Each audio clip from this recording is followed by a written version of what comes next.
In this video, you'll know all about the sliding vs. non-sliding miter saw problem. Both saws could potentially be excellent additions to your collection, but your situation may dictate for one more than the other. If you decided that you're ready to add a miter saw to your collection, but you're unsure what features you want, the sliding feature that some miter saws possess is one of the most useful.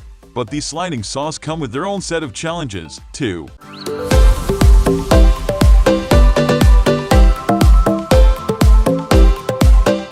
A miter saw is a tool that's excellent for making exact cuts in wood. In particular, miter saws are great for angled cuts, bevel cuts, and other straight cuts that would be difficult with a circular saw or jigsaw. While sliding and non-sliding miter saws have a few different features, keep in mind that you can do virtually the same things with both types of saws. On the other hand, household miter saws are not designed to cut vast pieces of lumber. They are also not incredibly portable, though some miter saws are more portable than others. Instead, miter saws are most useful for building small structures like sheds, playhouses, shelves, or anything else that needs lots of short, precise cuts. However, if you're low on cash, you don't actually need a miter saw. You can make the same cuts with a table saw, circular saw, jigsaw, or virtually any other type of saw. You can even buy a hand saw for miter cuts if you need to. The benefit of the miter saw is its convenience and speed. Nothing else will give you angle cuts at the same rate. A non-sliding miter saw, as you might expect from the name, is a miter saw that can't slide back and forth. A non-sliding miter saw can cut a set width of wood.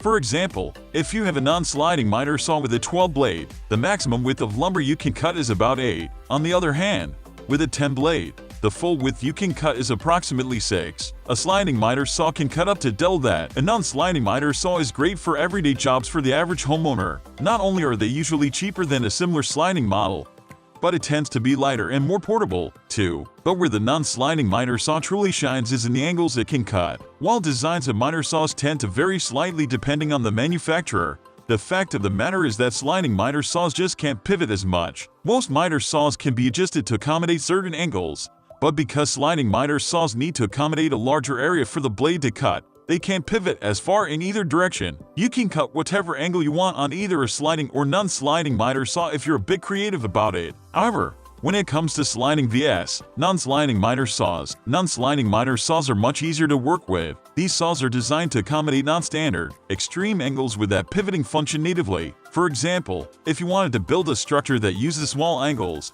like an R-piece, for example, you would want the cutting freedom that comes with the non-sliding miter saw. However, since most home builders won't need to make these tiny, extreme angle cuts, that puts the non-sliding miter at a disadvantage. Non-sliding miter saws can't handle broad cuts, and they aren't quite as efficient at cutting wood as sliding miter saws are. While sliding cuts usually glide through the wood from front to back, non-sliding miter saws cut through from top to bottom. While you likely wouldn't be able to tell the difference between both cuts if you looked at them side by side, the blade on a non-sliding miter saw can often wear out faster because it encounters more resistance from the wood. A sliding miter saw, as you might have guessed, is designed to move both up and down as well as back and forth while cutting lumber. Because of this, it can handle broader cuts of wood. A 12 blade can often take lumber up to 16 wide. However, the trade-off for this is a more expensive, heavier saw, and one that can't cut unusual angles as well. If you're a homeowner, for example, that typically only needs to cut 2 or 2/6 pieces of lumber, you don't need a sliding miter saw,